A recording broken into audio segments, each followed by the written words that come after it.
कहानी का शीर्षक है धागा प्रेम का। मायके की आर्थिक स्थिति अच्छी नहीं थी। पिताजी का लीवर खराब हो गया था।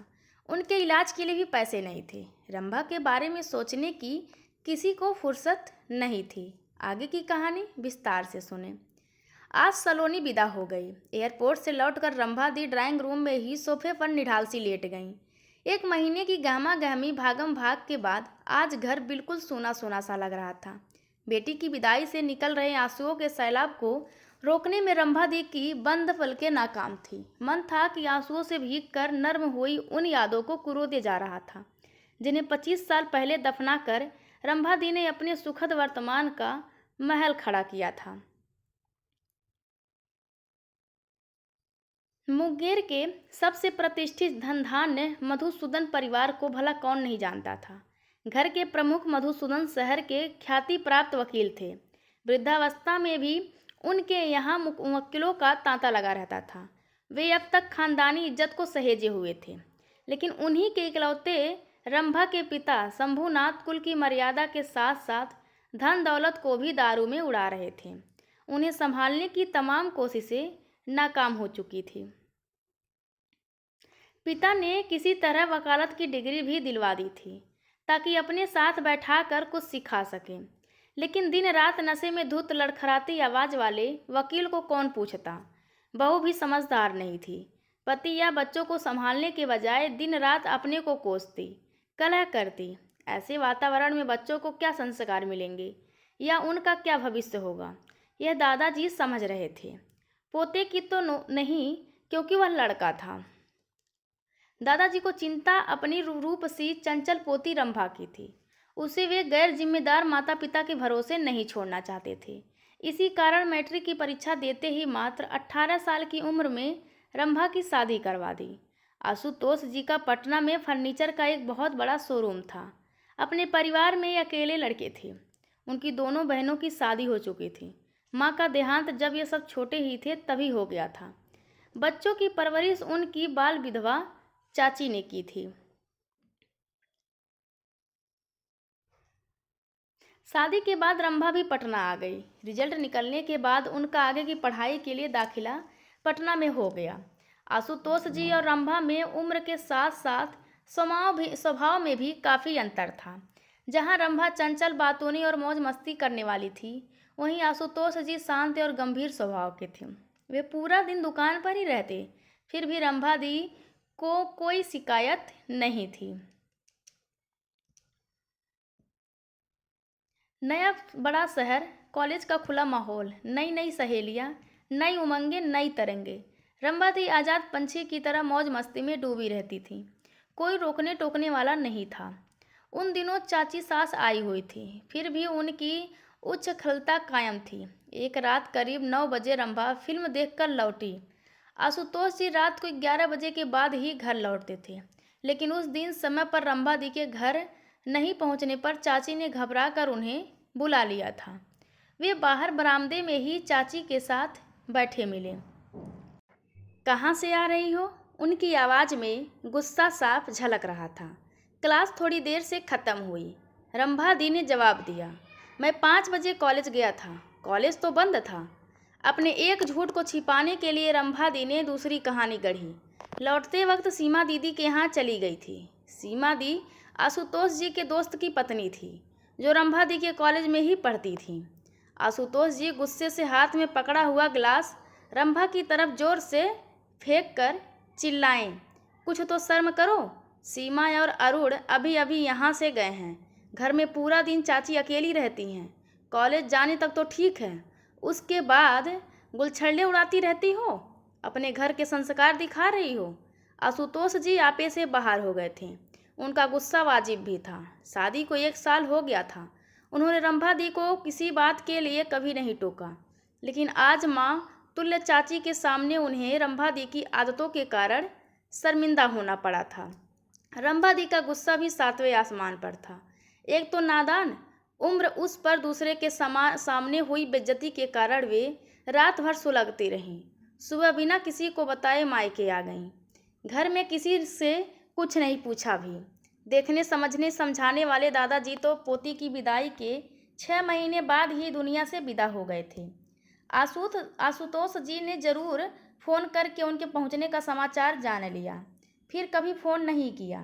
3-4 दिनों के बाद रंभा दी ने माँ से उस घटना का जिक्र किया, लेकिन माँ उन्हें समझाने के बजाय रुकसाने लगी। क्या समझते हैं, हाथ उठा दिया, केस ठोक देंगे तब पता चलेगा। शायद अपने दुखद दाम्पत्य के कारण बेटी के प्रति भी वे क्रूर हो गई थीं। उनकी ममता जोड़ने के बजाय तोड़ने का काम कर रही थी। रंभा दी अपनी विगत जिंदगी की कहानी अक्सर टुकड़ों टुकड़ों में बताती रहती। मुझे आज भी जब अपनी नादानियाँ याद आती हैं तो अपने से ज़्यादा माँ पर क्रोध आता है। मेरे 5 अनमोल साल माँ के कारण मुझसे छीन गए, लेकिन शायद मेरा कुछ भला ही होना था और वे फिर यादों में खो जाती। इंटर की परीक्षा करीब थी। वे अपनी पढ़ाई का नुकसान नहीं चाहती थी, इसीलिए परीक्षा देने पटना में दूर के एक मामा के यहाँ गई। वहाँ मामा के दानव जैसे 2 बेटे अपनी तीखी निगाहों से अक्सर उनका पीछा करते रहते। उनकी नज़रें उनके शरीर का ऐसे मुआयना करती कि लगता वे वस्त्र विहीन हो गई हैं। एक रात अपनी कमर के पास किसी का स्पर्श पाकर वे घबरा कर बैठ गईं। एक छाया को उन्होंने दौड़ते हुए बाहर जाते देखा। उस दिन के बाद से वे दरवाज़ा बंद करके सोती। किसी तरह परीक्षा देकर वे वापस आ गईं। माँ की अव्यवहारिक सलाह पर एक बार फिर वे अपनी मौसी की लड़की के यहाँ दिल्ली गईं। उन्होंने सोचा था कि फैशन डिजाइनिंग का कोर्स करके बुटीक वगैरह खोल लेंगे, लेकिन वहाँ जाने पर बहन को अपने 2 छोटे छोटे बच्चों के लिए मुफ्त की आया मिल गई। वे अक्सर उन्हें रंभा दी के भरोसे छोड़कर पार्टियों में व्यस्त रहती। बच्चों के साथ रंभा को अच्छा तो लगता था, लेकिन यहाँ आने का उनका एक मकसद था। एक दिन रंभा ने मौसी की लड़की के पति से पूछा, सुशांत जी, थोड़ा कोर्स वगैरह का पता करवाइए, ऐसे कब तक बैठी रहूँगी। बहन उस वक्त घर में नहीं थी। बहनोई मुस्कुराते हुए बोले, अरे आराम से रहिए ना, यहाँ किसी चीज़ की कमी क्या है। किसी चीज़ की कमी हो तो हमसे कहिएगा, हम पूरी कर देंगे। उनकी बातों को सिलसिले एहसास से रंभा को घिन आने लगी कि उनके यहाँ पत्नी की बड़ी बहन को बहुत आदर की नज़रों से देखते हैं। उनके लिए ऐसी सोच। फिर रंभा दी दृढ़ निश्चय करके वापस मायके आ गई। मायके की आर्थिक स्थिति अच्छी नहीं थी। पिताजी का लीवर खराब हो गया था। उनके इलाज के लिए पैसे भी नहीं थे। रंभा के बारे में सोचने की किसी को फुर्सत नहीं थी। रंभा ने अपने सारे गहने बेचकर पैसे बैंक में जमा करवाए और फिर बीए में दाखिला ले लिया। एमए करने के बाद रंभा की उसी कॉलेज में नौकरी लग गई। 5 साल का समय बीत चुका था। पिताजी का देहांत हो गया था। भाई भी पिता के रास्ते चल रहा था। घर तक बिकने की नौबत आ गई थी। आमदनी का एकमात्र जरिया रंभा ही थी। अब भाई की नज़र रंभा की ससुराल की संपत्ति पर थी। वह रंभा पर दबाव डाल रहा था कि तलाक ले लो, अच्छी खासी रकम मिल जाएगी। लेकिन अब तक की जिंदगी से रंभा ने जान लिया था कि तलाक के बाद उसे पैसे भले ही मिल जाए, लेकिन वह इज्जत, वह सम्मान, वह आधार नहीं मिल पाएगा जिस पर सिर टिका करके वे आगे की ज़िंदगी बिता सके। आशुतोष जी के बारे में भी पता चलता रहता है। वे अपना सारा ध्यान अपने व्यवसायों को बढ़ाने में लगाए हुए थे। उनकी ज़िंदगी में रंभा की जगह किसी ने नहीं भरी थी। भाई के तलाक के लिए बढ़ते दबाव से तंग आकर एक दिन बहुत हिम्मत करके रंभा ने उन्हें फ़ोन मिलाया। हेलो हेलो, कौन? आशुतोष जी की आवाज़ सुनकर रंभा की सांसों की गति बढ़ गई, लेकिन आवाज़ गुम हो गई। हेलो, उन्होंने फिर पूछा। कौन? रंभा। हाँ, कैसे हैं? उनकी दबी सी आवाज़ निकली। 5 साल 8 महीने 25 दिन 20 घंटों के बाद आज कैसे याद किया? उनकी बातें रंभा के कानों में अमृत के समान घुलती जा रही थी। आप क्या चाहते हैं? रंभा ने प्रश्न किया। तुम क्या चाहती हो? उन्होंने प्रति प्रश्न किया। मैं तलाक नहीं चाहती। तो लौट आओ, मैं तुम्हारा इंतज़ार कर रहा हूँ। और सचमुच दूसरे दिन बिना किसी को बताए जैसे रंभा अपने घर लौट गई। फिर साहिल पैदा हुआ और फिर सलोनी। रंभा दी मुंगेर के जिस कॉलेज में इकोनॉमिक्स के विभागाध्यक्ष और सह प्राचार्य थीं, उसी कॉलेज में मैं हिंदी की प्राध्यापिका थी। उम्र और स्वभाव में अंतर के बावजूद हम दोनों की दोस्ती मशहूर थी। रंभादी को पूरा कॉलेज हिटलर के नाम से जानता था। आभूषण और श्रृंगार विहीन कठोर चेहरा, भिचे हुए ओठ, बड़ी बड़ी आंखों को ढकता बड़ा सा चश्मा, बेहद रोबीला व्यक्तित्व था। जैसा व्यक्तित्व था वैसी ही आवाज़। बिना माइक के भी जब बोलती तो परिसर के दूसरे सिरे तक साफ सुनाई देता। लेकिन रंभादी की सारी कठोरता कक्षा में पढ़ाते वक्त बाल सुलभ कोमलता में बदल जाती। अर्थशास्त्र जैसे जटिल विषय को भी वे अपने पढ़ाने की अद्भुत कला से सरल बना देती।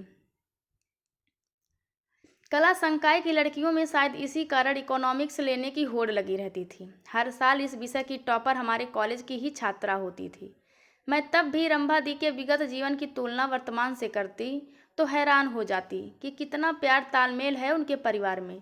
अगर रंभादी किसी काम के लिए बस नज़र उठाकर आशुतोष जी की तरफ देखती तो वे उनकी बात समझकर जब तक नज़र घुमाते साहिल उसे करने को दौड़ता, तब तक सलोनी उस काम को कर चुकी होती।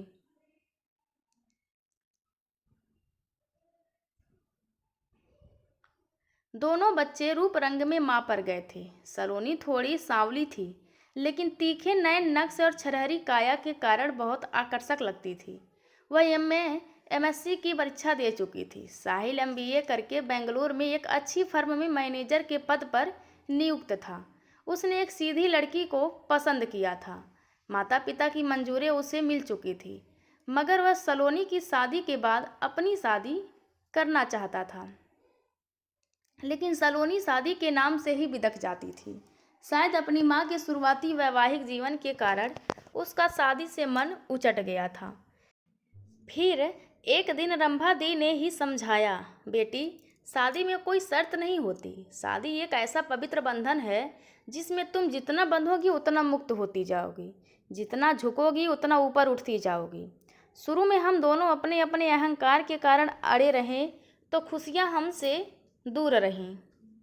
फिर जहाँ एक झुका दूसरे ने उसे थाम के उठा लिया, सिर माथे पर बैठा लिया।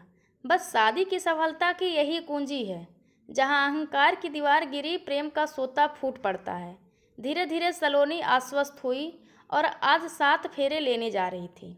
सुबह से रंभादी का 4-5 बार फोन आ चुका था। सुभी, देखना सलोनी तो पार्लर जाने को बिल्कुल तैयार नहीं है। अरे शादी है, कोई वाद विवाद नहीं, प्रतियोगिता नहीं है कि सलवार कमीज पहनी और स्टेज पर चढ़ गई। तो ही जरा जल्दी आकर उसका हल्का मेकअप कर दे। 5 बज गए थे। साहिल गेट के पास खड़ा होकर सजावट वाले को कुछ निर्देश दे रहा था। जब से शादी तय हुई थी वह एक जिम्मेदार व्यक्ति की तरह घर बाहर दोनों के सारे काम संभाल रहा था। मुझे देखकर वह हंसता हुआ बोला, शुक्र है मौसी आप आ गईं। माँ अंदर बेचैन हुए जा रही हैं। मैं हंसते हुए घर में दाखिल हुई। पूरा घर मेहमानों से भरा था। किसी रस्म की तैयारी चल रही थी। मुझे देखते ही रंभादी तुरंत मेरे पास आ गई। मैं ठगी से उन्हें निहार रही थी। पीली बंधेज की साड़ी, पूरे हाथों में लाल चूड़ियाँ, पैरों में आलता, कानों में झुमके, गले में लटकी चेन और मांग में सिंदूर। मैं तो उन्हें पहचान ही नहीं पाई। रंभादी, कहीं समधी तुम्हारे साथ ही फेरे लेने की जिद ना कर बैठे, मैंने उन्हें छेड़ा। आशुतोष जी पीली धोती में मंडप में बैठे कुछ कर रहे थे। यह सुनकर ठठाकर हंस पड़े। फिर रंभादी की तरफ प्यार से देखते हुए कहा, आज कहीं बेटी और बीबी दोनों को विदा न करना पड़ जाए। रंभा दीदी शर्म से लाल हो गईं। मुझे खींचते हुए सलोनी के कमरे में ले गईं। शाम को जब सलोनी सज धज कर तैयार हुई तो माँ बाप भाई सब उसे निहार कर निहाल हो गए। रंभा दी ने उसे सीने से लगा लिया। मैंने सलोनी को चेताया, खबरदार जो एक भी आंसू टपकाया वरना मेरी सारी मेहनत बेकार हो जाएगी। सलोनी धीमे से हंस दी, लेकिन आंखों ने मोती बिखेर ही दिए। रंभा दी ने हौले से उसे अपने आंचल में समेट लिया। स्टेज पर पूरे परिवार का ग्रुप फोटो लिया जा रहा था। रंभा दी के परिवार की 4 मनकों की माला में आज दामाद के रूप में एक और मनका जुड़ गया था। उन लोगों को देखकर मुझे एक बार रंभा दी की कही बात याद आ गई। कॉलेज के सालाना जलसे में समाज में बढ़ रही तलाक की घटनाओं पर अपनी प्रतिक्रिया व्यक्त करते हुए उन्होंने कहा था कि प्रेम का धागा मत तोड़ो, अगर टूटे तो फिर से जोड़ो। आज उन्हें और उनके परिवार को देखकर यह बात सिद्ध भी हो रही थी। रंभा दी के प्रेम का धागा एक बार टूटने के बावजूद फिर जुड़ा, और इतनी दृढ़ता से जुड़ा कि गांठ की बात तो दूर, उसकी कोई निशानी भी शेष नहीं है। उनके सच्चे निष्कपट प्यार की उष्मा में इतनी ऊर्जा थी जिसने सभी गांठों को पिघलाकर धागे को और चिकना और सुदृढ़ कर दिया था। दोस्तों, यह कहानी आप सभी को कैसी लगी कृपया कमेंट करके ज़रूर बताएं, और चैनल को लाइक शेयर और सब्सक्राइब करना बिल्कुल ना भूलें। धन्यवाद आप सबका।